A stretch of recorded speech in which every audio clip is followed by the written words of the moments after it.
Hello and welcome to Newsroom series. I'm Olumide Macaulay. Thank you so much for joining us. We begin with our top stories. The Supreme Court has reserved judgment in the appeal filed against the tribunal and Court of Appeal judgments by the candidate of the Social Democratic Party in the Kogi governorship election, Murtala Ajaka, to a date that will be communicated to the parties. The Apex Court also declined a request by Mr. Ajaka's counsel for the constitution of a full panel of 7 justices to hear and determine his appeal. The Apex Court equally reserved judgment in the appeal filed by the candidate of the All Progressives Congress in the Bayelsa governorship election, Mr. Timipre Silva, to a date that will be communicated to the parties. The Sokoto State Commissioner for Health, Asabe Balarabe, has confirmed the tragic death of 5 people from the same family after consuming food prepared with a local fertilizer popularly known as Gishirin Lale. The incident happened in Kaura Wanke village, Shagari local government area of the state. According to the commissioner, the tragedy occurred when the victims consumed the food prepared with a substance mistaken for seasoning. She says 3 of the victims died on Friday, while the other 2 died in the hospital yesterday.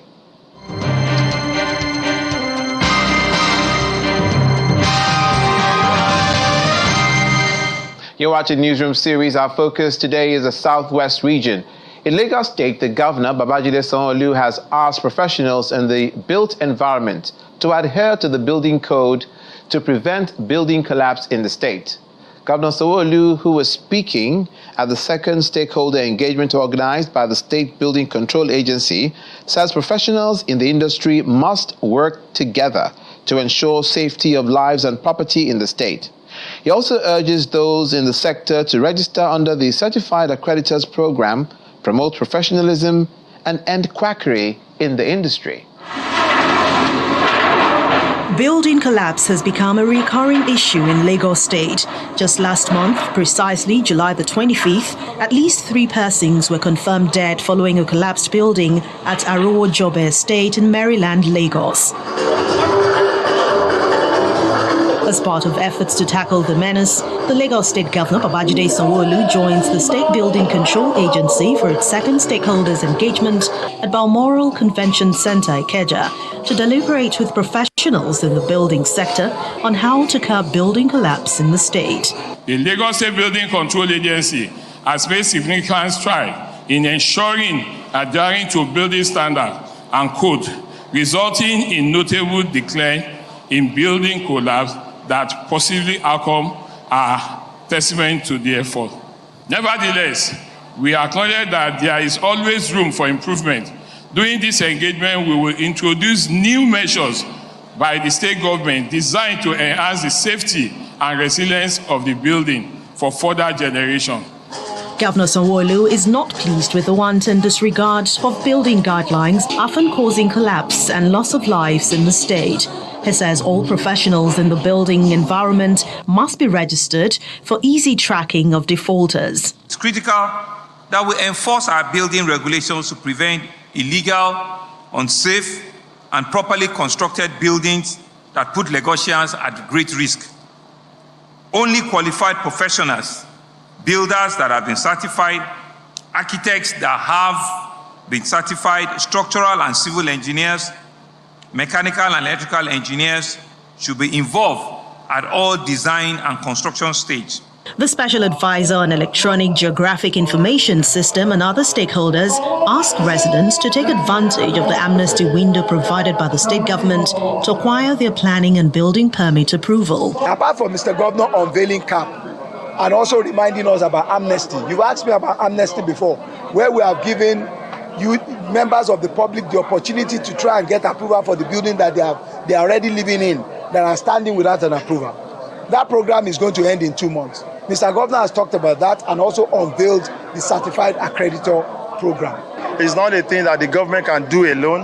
Government needs to partner with all the stakeholders, and that is why this platform has been established. Last year, we had a very a focus at the event to the artisans. so that they can do what is right, even when the developers tells them to do the otherwise. The training and this discussion will guide them to what they have to do.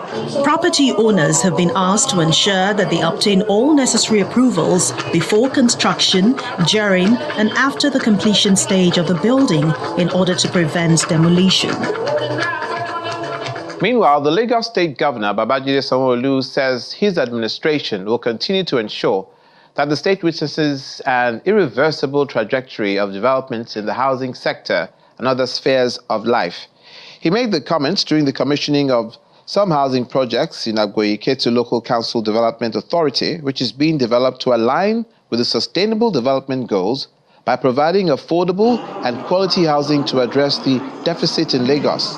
He also commended the chairman of the LCDA, Mr. Dele Oshinowo, for the project and expressed excitement that all chairmen of LCDAs and local government areas in Lagos key into the state program.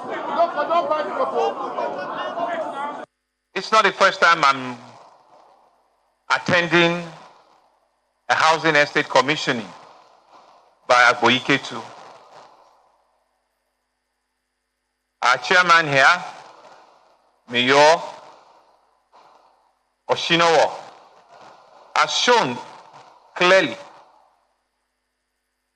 for each and every one of us to see that local government and LCDA are working well in Lagos. It's indeed yet another honor that today we'll be handing over to our citizens 2 estates in one, Raymond Estate and Sterling Heights. For people that do not know, this area is called Akanimodo in K2 Ajilogun area of Lagos State. This area, several years ago, used to be a den of all sorts. Anything that can go wrong in a city used to happen in these premises. Anything you can imagine that can go wrong in a city used to happen all around this environment. It was completely an ungoverned space where all sort of criminal activity do take place. For more on infrastructure development in Agboiketu, Lagos State, joining us is the chairman of the LCDA, Mr. Dele Oshinowo. You're welcome to Newsroom Series today. Thank you for inviting me. Now, let's begin with asking you about highlighting the major infrastructure projects that you've possibly done or initiated, particularly in the areas of infrastructure, housing, road construction, as well as educational facilities. Since I came on board in 2017, I've made a pledge to my community that I'm going to make a difference to the local governance. And we started by looking at our comparative advantage. What do we have that's going to make us different? We have to change the narratives at the local government level.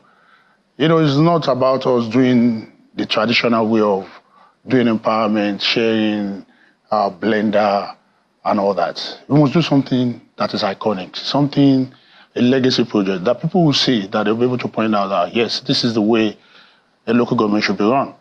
So we started by building new schools, reconstruction of roads, and till date, for our road reconstruction and rehabilitation, we are clocking about 74 kilometers in terms of resurfacing, reconstruction, and repairs.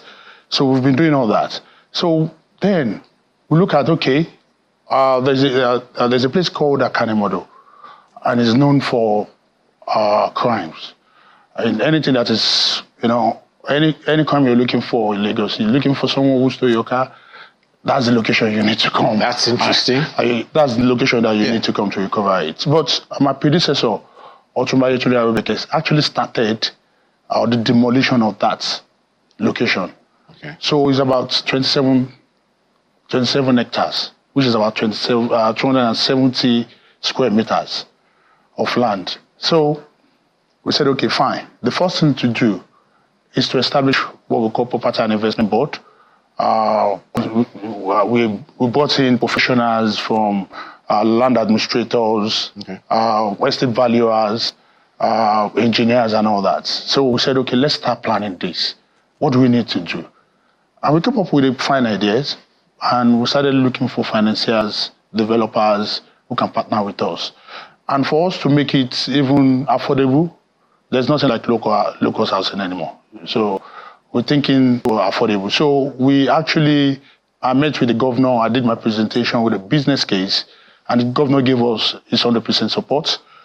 And that's how Greenish Gardens, that was commissioned in December 15th, that's 101 units of mixed dwelling, flats, apartments, terraces, and duplexes. So down the line, we commissioned another 170 units of 2 estates, which is Raymond Estate and Starling Heights.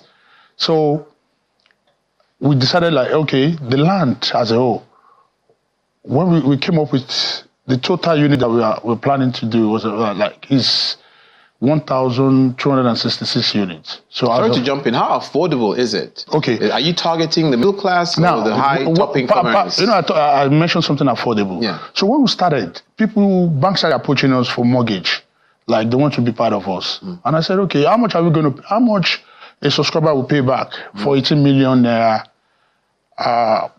units? And they said it's about 20 million, 20 something. And I said, no.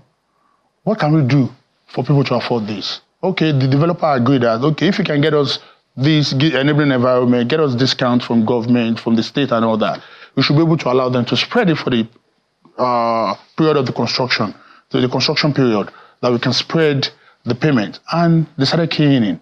So they paid 10%, so they started paying different amounts. There's no fixed amount for them.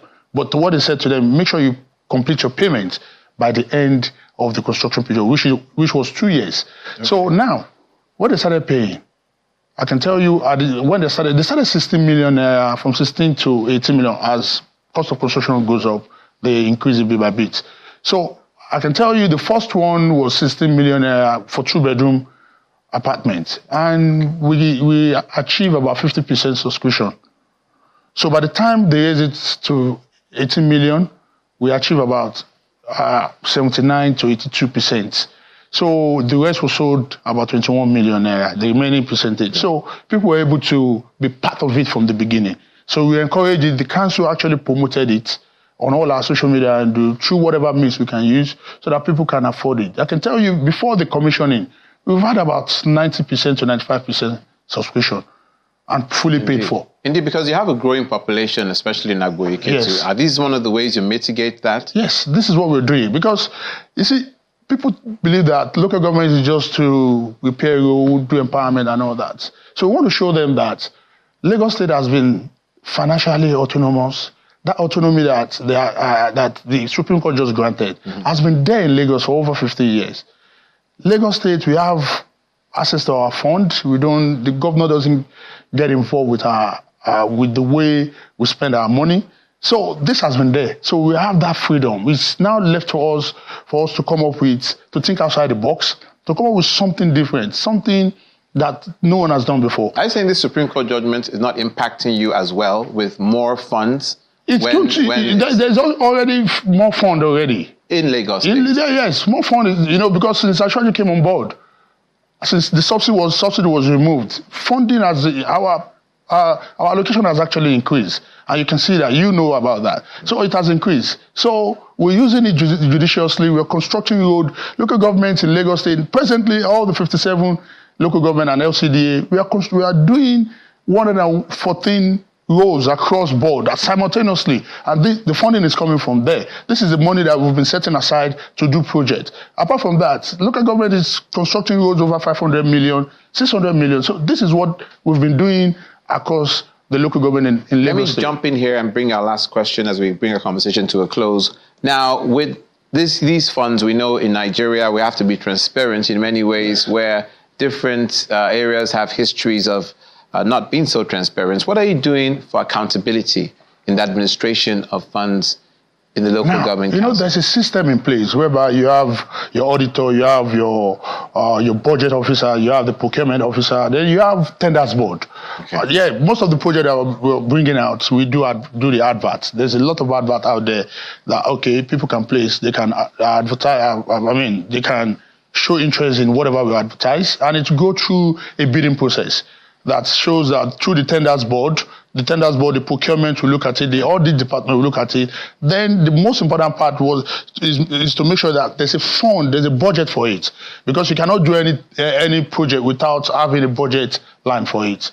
So there's a transparency, and people have been coming to check what's. They've been coming to ask for information about all our projects, and it's there for anyone to. So the Freedom of Information Act doesn't need to be called at all? No, they don't need that. When you come to Agboike to LCD or anywhere in Lagos State, you surely get it. Thank you so much for making out the time for being on Newsroom series today. The chairman of Agboike to Local Council Development Area, Mr. Dele Oshinowo. You're watching Newsroom series. When we come back, fertilizer distribution in Ondo State. Please stay with us.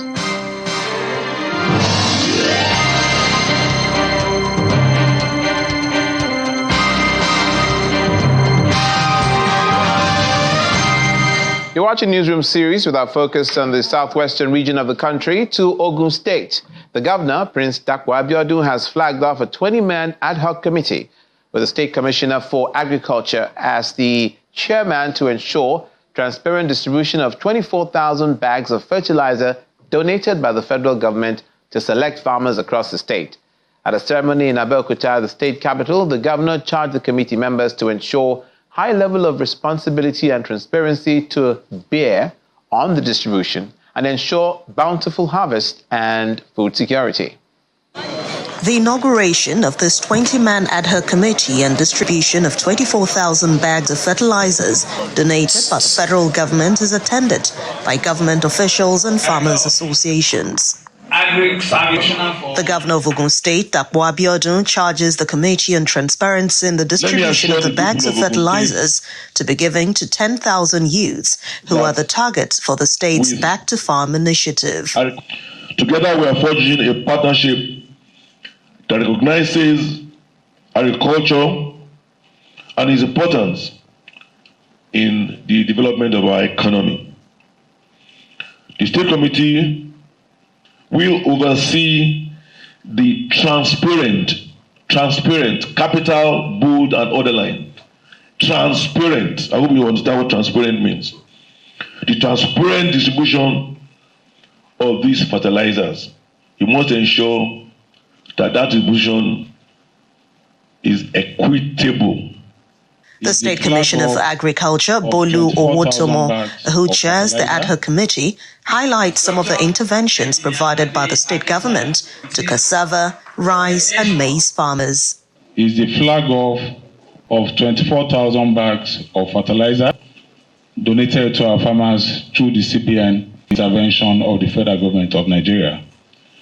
Before today, Your Excellency, you have intervened in the affairs of our farmers in Ogun State using so many opportunities and so many windows.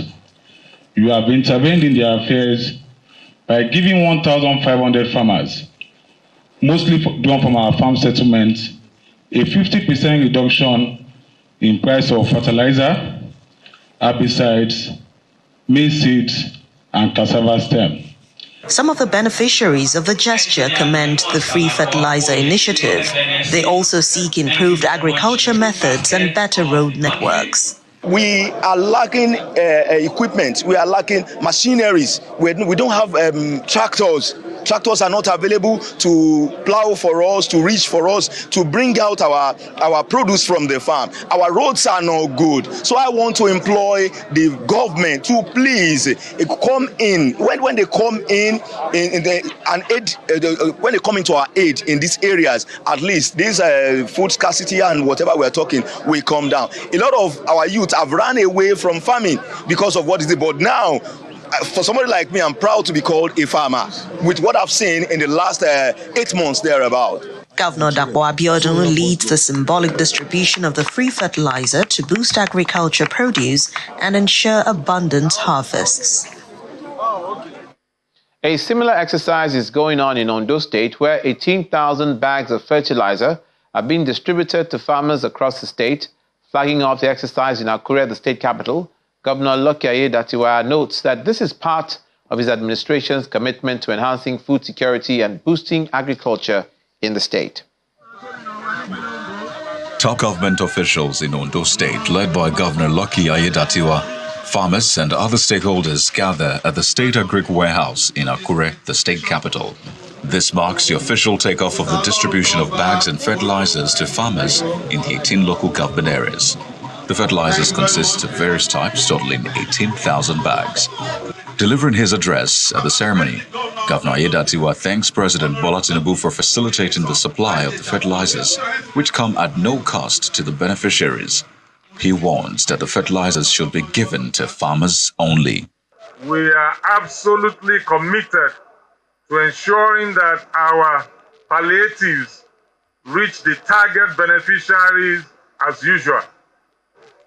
However, I must warn that distribution of these fertilizers should not wear any political, religious, or ethnic coloration. It must be distributed fairly to all 18 local government areas and in a transparent manner. I must warn also that they are not for sale. Earlier, the Senior Special Assistant to the Governor in Agriculture and Agribusiness, Rotimi Wemimo, says distribution will be monitored across all local government areas of the state. In the past few times that we've shared palliative and the report we get, in most of our investigation, we see that most of these things end up in the wrong hands. And we're doing everything possible to make sure that the right people actually get this palliative and use it well. The evidence will also be put on social media, so it won't be anything hidden in the house. My people will really seriously have to get serious on what we're doing. This is an effort by His Excellency and the federal government to make sure that we don't go hungry, to make sure that we can actually feed and do this well. We don't need to be selling palliative when we're giving. We need to give it to the right people. In others, the committee is also setting up some things to register farmers on their farm to make it easier for this palliative to get to the farmers directly from us. The fertilizers, as well as other inputs such as seedlings and farm implements, are expected to help reduce the cost of production as well as force down the market price of food commodities. Finally, the Oyo State government continues to intensify efforts to modernize agriculture, boost crop yield, and ensure food security as it launches a comprehensive digital soil testing initiative across the state. The initiative, which is in line with the commitment of the state governor, Mr. Seyi Makinde, has been launched across 100 communities. This was just as it started a training program for farmers in line with the new venture. The Oyo State government promises to leave no stone unturned concerning agricultural revolution in the state. Exploring the comparative advantage of rich arable land becomes imperative in the quest to achieving this goal. To get the best out of the land tilling process, soil integrity must be ascertained. This informs the launch of this initiative for comprehensive digital test of soil samples. The initiative kicks off with 100 communities within the state. The initiative involves deploying advanced soil testing technology to analyze the nutrient content and composition of soil samples from participating communities in order to educate farmers on best farming practices for high yields and profitability. Soil is the foundation upon which the success of all agricultural endeavors rest. Healthy soil not only supports the growth of crops, but also contributes to the environmental sustainability and ecosystem resilience. Through the training and registration of farmers on soil health, we aim to empower agricultural community with the knowledge and resources necessary to optimize soil fertility and productivity. The commissioner highlights efforts of the Makinde government to expand the state's economy through agriculture and agribusiness. There are three main things we want to achieve with that. Number one is to increase food production. Number two is to ensure that farming is profitable for our farmers, because when we have increased yield, of course, there will be profitability. And number three is to ensure that we sustain the nutrients of our soil. Participants in this initiative include members of the All Farmers Association of Nigeria, Oyo State chapter, and other stakeholders who believe that the initiative addressed long-standing issues with soil management and increase in their overall yields. It will assist farmers to boost their yield. It will assist the farmers to know the exact fertilizer to apply into their different farms. This is expected to help boost the soil health, crop production, and also help protect the environment in a sustainable manner. That's it on Newsroom series today. Thank you for watching. I'm Olumide Macaulay.